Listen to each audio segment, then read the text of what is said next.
Okay, time for step 2, everybody. So last video I made showed me sketching my outline. Now we're going to move on to step 2, which is painting the background. So remember, you should already have an artist in mind that you are choosing their style to kind of mimic or emulate in your painting. So I'm going to go with Vincent van Gogh because I really like Starry Night. I like the swirly background. So what I'm going to do now is put some paint on this is an old lid to a Tupperware container. You can use a paper plate. I just use this because I don't have any paper plates. To open your paint, remember you guys, there's a pokey thing in the lid, and you take the lid off and you puncture, and the paint is right there. Remember, use about like an M&M size dot of paint at a time because we only have these little tiny tubes of paint and we don't want to accidentally use too much at once and then we run out of paint, because once you kind of squirt it out of the tube, you can't really get it back in. So make sure you are aware of how much paint you're taking out of your tube at once. Again, to open the paint, there's a pokey thing in there, and you just puncture the foil at the top of the paint tube, and then you are able to squirt the paint out. So because Starry Night is my inspiration, I'm just getting some blue, purple, and white out. And again, I know probably this isn't enough to paint my whole background, but I want to make sure that I don't use too much. And so I'm going in with my paint, maybe even a little bit of water, and I am starting, I'm going to really go in and make kind of nice wavy brush strokes because my inspiration is Van Gogh. And so you do not have to do Van Gogh. You can choose any of the other artists in Edio. And even if you do choose Van Gogh, you can make your brush strokes look different than mine.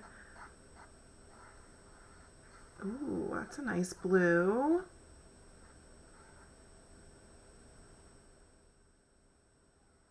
I'm just realizing now I forgot to squirt out some purple. So right now I have two different blues.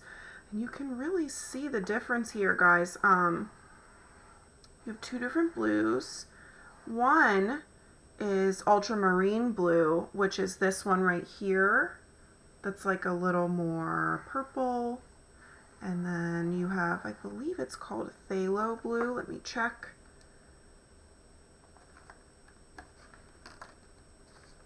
Maybe not. Yes, phthalo blue is this lovely one right here that is a little more green. And I'm going to put some white in there too. So again, we are painting the background right now. So we are just doing our best not to get it on our painting yet. If you do, it's not the end of the world. I'm using this flat brush. If you want to use the smaller one with more of a point on it to paint around your figure because you're nervous, that is an option as well. Again, we are just working to get some paint on here. And I am painting, trying to make it look swirly and wavy like wind. If you want yours to look different, like zigzags or straight lines, that is up to you. That is fine. This is your post-impressionist kind of like expressive portrait. And so I'm just alternating, you guys, between the different blues and the white just to get some variation, because Van Gogh had a lot of variation. And I'm kind of laying the paint on kind of thick too, because Van Gogh was known for that.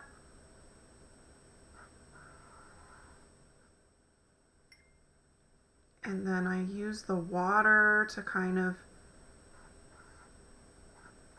thin the paint out and blend it together.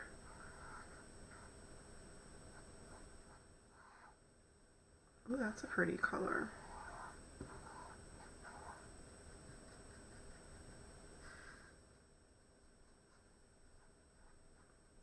And I'm painting a little bit on the sides too, just because my canvas is a little thicker than yours, just because that's the one I got in my kit.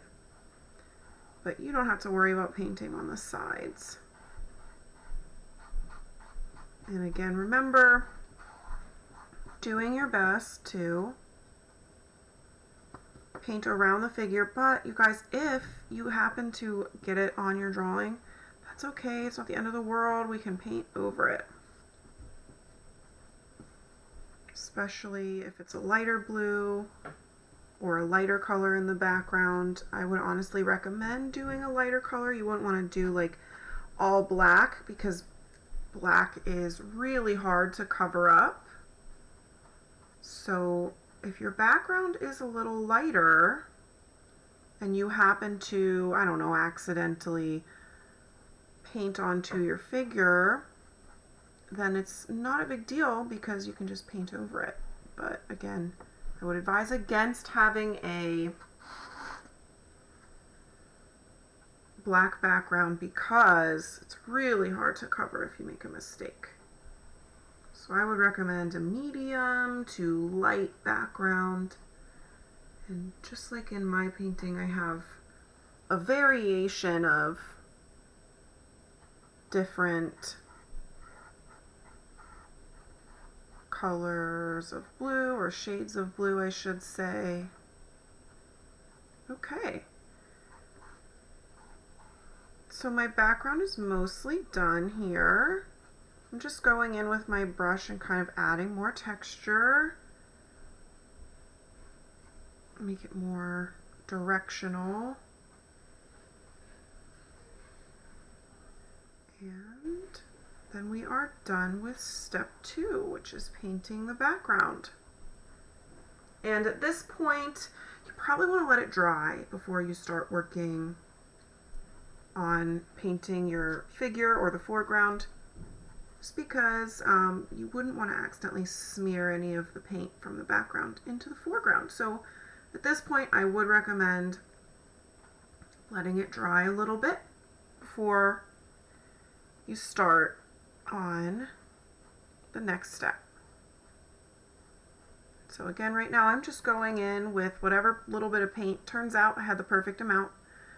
Whatever little bit of paint I have left on my little Tupperware lid palette over here, just adding some more lines and texture to use up that paint, because I can't get it back into the tube. But I think I'm good. And I'm going to let this dry, and then we will go to step 3.